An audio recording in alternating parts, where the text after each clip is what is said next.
Bonsoir à tous et bienvenue dans ce point de l'actualité. La commission électorale indépendante rend les résultats des élections locales. Ces élections municipales et régionales se sont déroulées dans un climat apaisé sur l'ensemble du territoire national. Plusieurs localités connaissent déjà leur maire. C'est le cas de Boaké. Le ministre Amadou Koné élu comme sa collègue de l'éducation nationale, Mariatou Koné, dans la commune de Boundiali.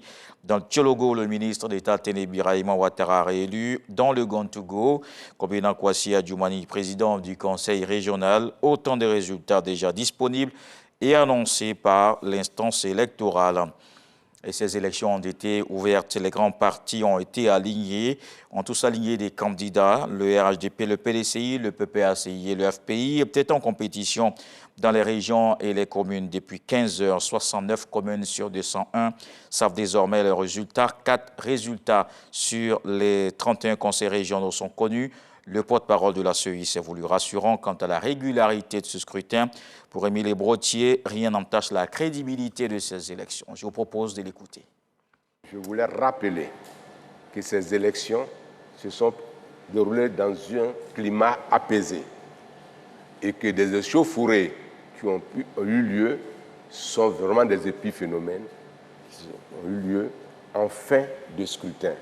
Et tout a été circonscrit. À l'heure où je vous parle, nous sommes dans la computation. D'ailleurs, nous avons commencé à vous donner les résultats. Et c'est pour vous dire qu'en Côte d'Ivoire, la commission électorale est indépendante. Et avec toute la population et tous ceux qui sont venus voter et qui sont venus voter dans la paix, nous sommes dans la réconciliation et nous allons véritablement dans un pays de paix. Et c'est cette paix-là qui doit pouvoir nous animer pour que nous puissions aller vers le développement que nous recherchons tous. Ces désordres relevés ne remettent pas en cause la proclamation des résultats de ces... Pas du tout. La sincérité du vote n'est pas affectée.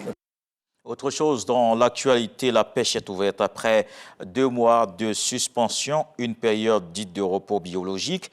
Observé du 1er juillet au 31 août, le ministre des Ressources animales et halieutiques a rouvert la pratique semi-industrielle et industrielle.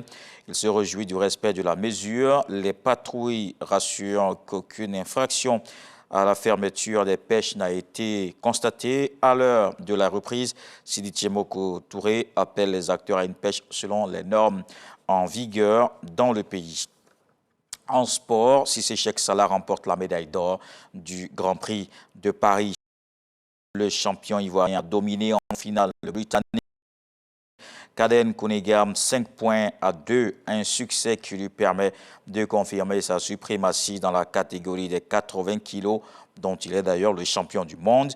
Avec cette victoire, Cissé Cheikh Salah récolte 60 points dans la course à la qualification pour les Jeux Olympiques de Paris 2024. On peut affirmer qu'il a presque assuré sa qualification pour ce grand rendez-vous olympique. Dans le reste de l'actualité en France, les Restos du Cœur vont restreindre le nombre de leurs bénéficiaires cet hiver. Ils sont confrontés à des difficultés financières. Les Restos du Cœur se retrouvent donc dans le rouge.